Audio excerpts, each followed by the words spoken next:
Hi there, my name is Nicholas Charles and welcome to TNC. Today I'm going to be covering incorporation, a question that is asked of me many times for small businesses, looking and asking me whether they need to incorporate. You've got two aspects that you need to look at, both commercial and tax-wise.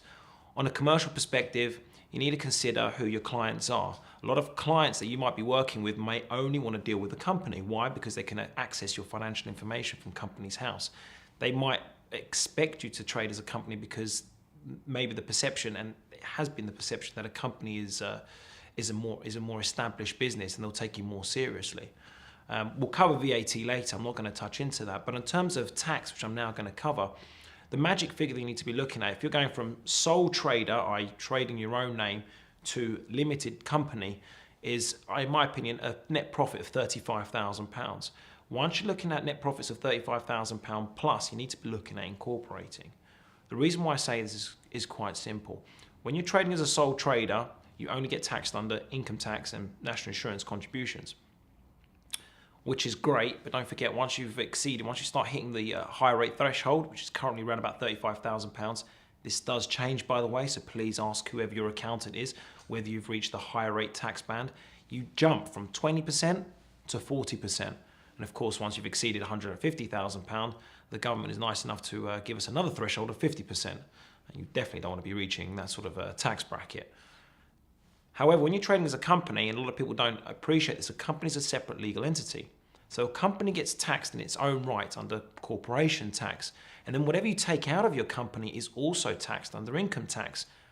Now, if your profits are less than £35,000, it's not beneficial, in my opinion, to be trading as a company.